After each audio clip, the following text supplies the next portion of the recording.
is through music. Because sitting and lecturing people burn out. But when you can put a beat behind it, people might listen. And there's a particular record of Crass I wanted to ask you about. 1982, Crass releases a 7-inch, 3 songs. One of them is called, the name of the song is How Does It Feel to Be the Mother of 1,000 Dead, which I'm going to assume is in regards to the Falklands conflict, which went from early April to June of that year, about 74 days, when Argentina and England kind of fought over this archipelago about 250 some miles east of the southernmost part of South America. Margaret Thatcher, dying in the polls, goes halfway around the world to start a fake war, kill about 1,000 people needlessly. Yep. Crass writes this song which has lyrics that are so, you wouldn't want this written about you. And with only a few lyrical changes, if you aimed that at George W. Bush during the invasion of Iraq, I think he would have turned to a pile of salt. So, talk to us about and you should hear this song, it's a monster. What was the impact of that song in England when you all released it? And what did you think was going to happen when you put it out? I thought I was going to get shot. Seriously. Fucking hell. I mean, to us, we were just a punk band. It was like, oh, let's do this record. Because no one seemed to be saying anything about this bloody stupid fucking war, which was obviously, firstly, not about England getting back the rights to, the Falkland Islands. Nobody in England knew where the fuck it was anyway. They thought it was up Scotland or something. It's like, it's down in South America. I didn't know. Right, and I'm like, what the fuck, do I care? No. So anyway, it was obviously a vote catcher. So she sends the fucking army and the Air Force and the Navy out there, steaming up, beat the fuckers up and all this crap. And no one seemed to be saying anything about it. So, we wrote this song, How Does It Feel to Be the Mother of 1,000 Dead? Young boys rest here, cold graves in cold earth. We just said, what we felt about it.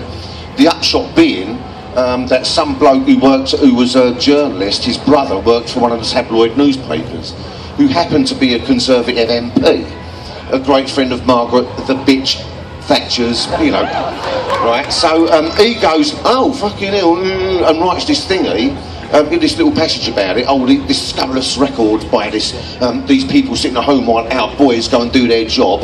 Yeah, right, we didn't know nothing about it until we started getting phone calls from the newspapers. So what's all this about then? You've been mentioned in the House of Commons.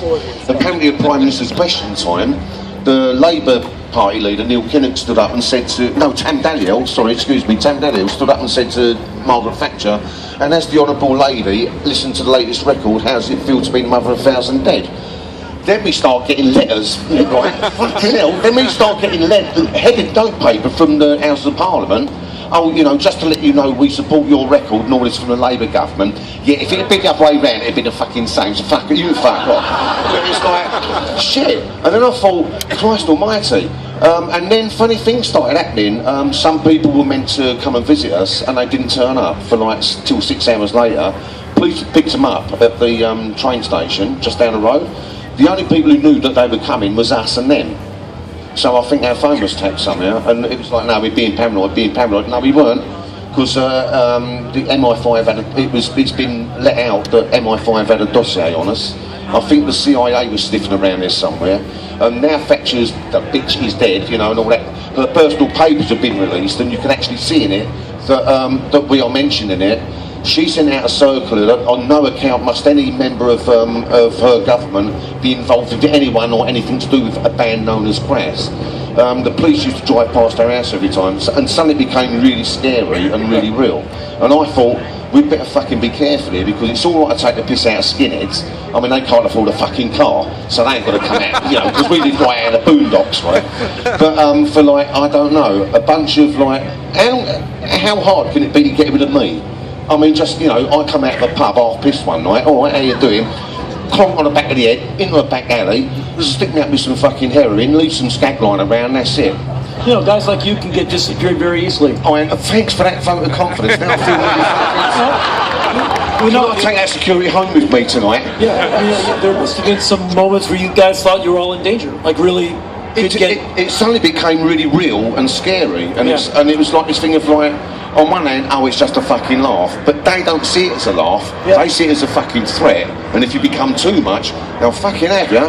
But they ain't got me yet, so And ultimately, it's just a song.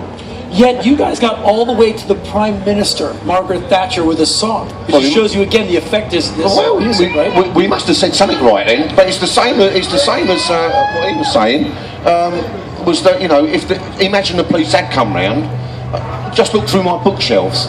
You know, at my trial, I've got books on Jack the Ripper, the Moors murders, fucking, like, Christ knows, I've got little books on trains and stuff, really weird, diverse stuff. Fucking, can you explain this? No, I just like them. It's really fucking scary. How do you explain your fucking personal life to some twat in a suit? Telling, so that's, you know. Laurie, you and I have, I'm going to speak for myself, you're going to say whatever you're going to say. You and I have known each other quite a long time. It is the most unique relationship I have had with anyone. Nothing comes close to the relationship I have had and currently enjoy with you. You and I met and became allies in this awful situation. We didn't meet each other at a show. Hey, I like it. We met because your old man's in prison. And we've had, in about 10 years, a handful of casual conversations. One of them was today. Hey, Laurie, it's good to see you in the hotel lobby. The rest of them were like, okay, this is happening. What do you need? What can we do? And sometimes you would call me and you would be trembling. You're like, I'm so sorry. And I know what, you need money. Well, the attorneys need money. Like, I'm so sorry. I'm like, stop apologizing. What do you need?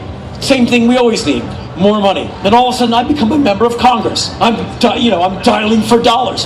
And I'm calling, cool, rich, connected people I know. I need money. And I would get cool people like Janine Garofalo. She's amazing. I call Janine. She knows what's up. I go like, I need money. She goes, just give me an address. And I don't ask her how much. She was probably a lot of money. And so you and I would have these really awful conversations. And at the end of every conversation, I'll never forget, I would just say, next time you see Damien, remind him, we are never giving up. This is never going to be over. And I'm madder today than I was yesterday.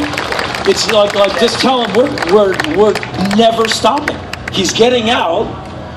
It's never over. And sometimes you would cry, and I would remain stoic and hang up the phone, and then I would cry because it was just so infuriating. And every once in a while, you and I would see each other. I would do a show at in Memphis, and you'd show up like, hey, it's good to see you. And then we would try not to cry so we could talk about these guys. And so all of a sudden, some year rolls around, you have all these musicians coming to your aid. You've got Iggy Pop, you've got Lemmy, you're having regular conversations with me. Here comes Eddie Vedder, some guy. I mean, like, who gave up? Eddie he's like truly heroic. He cut a lot of checks. How ironic that justice costs 7 figures. But Eddie has a couple of dollars. He would donate money to West Memphis 3 and never give out the dollar amount because he's not the guy who's going to take the victory lap. I know how much money he gave. Wow! Like, damn! Talk about a guy who puts his money where his mouth is.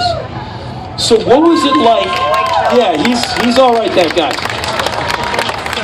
My long-winded question is, what was it like for you to all of a sudden have all these rock and rollers going like, I'm in? Like, what was it? Was it helpful at all? Did it make you feel like something was possible? I don't even have words for that. But what I want to say about you is Henry. I went down to Arkansas having no idea what I was doing at all. I just knew that I loved this one and that I needed to do something. And nothing that was really organized at that time. There was a website and we were trying to scrounge something together. Henry, you were one of the first people to contact me. You saw the film, and what I've said about Henry since, and that was like 1999, that was a long time ago. And what I've always said about Henry always, you did what you said you were going to do. Every single time. Yeah!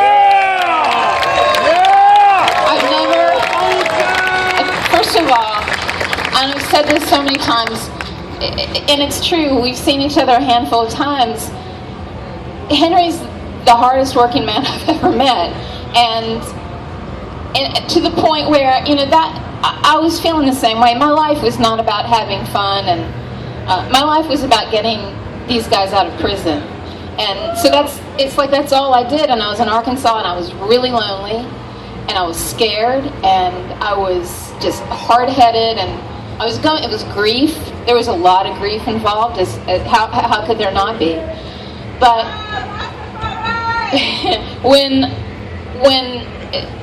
Henry was a lifeline to me, because every time I reached out to Henry, it was usually by email. A lot of times we would talk, but a lot of times it was email. Literally 5 minutes, I got a response back. What do you need? Where are we going? What's going on? What's happening in the court system? I would tell Damien about it. I couldn't even believe it the whole time. And the one thing I will say, when Damien and Jason were about to get out, and I had gone into some kind of strange shock because I was free falling, and I called Henry, and I said, Henry, they're going to get out. And Henry's like, no one's going to tell you what to do, but I'm going to tell you what to do. And Henry just laid it all out. You have to do this, you have to do that, you have to take care of yourself. You have to make sure that you can make a living. You have to make sure this is in place. And I was sitting there listening to him, and sure enough, no one else said anything to us about that, or even, because no one knew it. There's no book about this. There's no manual about how to take care of the situation. But anyway, so my hero. Yep. But what I have to say about the other part of your question is, I would have to say just about everybody else failed us at one point or another. The lawyers failed us at one point or another. I mean, they tried to do their jobs, but they would fail us. Definitely the justice system failed us over and over again, or failed these guys. The Department of Correction, forget it. Nightmare. The people who never failed us were the musicians who came on board. And the fans. And the fans, absolutely. And I kind of regard that whole thing as one big community, because the fans would be putting on benefits and sending us their money, and the bands would come together, and sometimes fans would be having bake sales, for heaven's sakes, and sending us the money. And for me, for all of those years, really and truly was a lifeline to me. So thank you. I would get